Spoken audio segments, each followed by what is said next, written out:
നമസ്കാരം, ഷിബുവാണ്. ഫ്ലോറോണിനെ കുറിച്ച് care and tip comment ചോദിച്ചിരുന്ന ഒരാൾ. അപ്പം ആ പുള്ളിക്ക് വേണ്ടിയിട്ടും ബാക്കിയുള്ളവർക്ക് വേണ്ടിയിട്ടാണ് ഈ വീഡിയോ ചെയ്യുന്നത്. അപ്പോൾ അത് എനിക്ക് തോന്നുന്നു ഒരു വീഡിയോയിൽ തീരുമെന്ന് എനിക്ക് തോന്നുന്നില്ല. അത്യാവശ്യം ഒരുപാട് കാര്യങ്ങൾ അതിനെക്കുറിച്ച് പറയാനുണ്ട്. മീനിന്റെ ഒരുപാട് ഡീറ്റെയിൽ ഉള്ള, ഒരുപാട് സ്പെഷ്യാലിറ്റീസ് ഉള്ള ഒരു വെറൈറ്റിയാണ് ഈ ഫ്ലോറോൺ എന്ന് പറയുന്നത്. നമുക്ക് ഒന്നല്ലെങ്കിൽ 2 വീഡിയോ ആയിട്ട് നമുക്കത് ചെയ്യാം.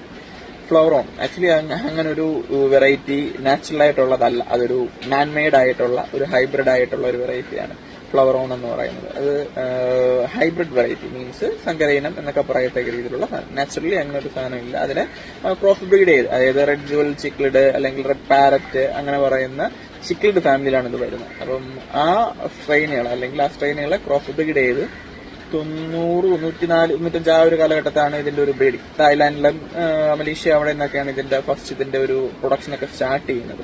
അവിടെ നിന്ന് ഇതിനെ എന്ത് ചെയ്തു, ക്രിയേറ്റ് ചെയ്യുകയായിരുന്നു ഈ ഒരു മീനിനെ.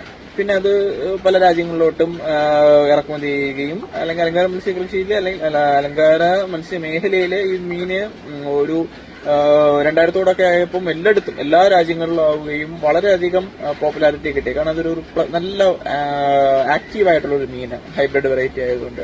പിന്നെ എല്ലാവർക്കും അറിയാം ഫ്ലവറോൺ എന്ന് പറയുന്നത് തലയിൽ ആ പേര് സൂചിപ്പിക്കുന്നത് പോലെ ആ പേര് വന്നത് ചൈനയായിട്ട് ബന്ധപ്പെട്ടിട്ടാണ്. ചൈനയാണ് അതിനെ ക്ലാരിഫൈ ചെയ്ത്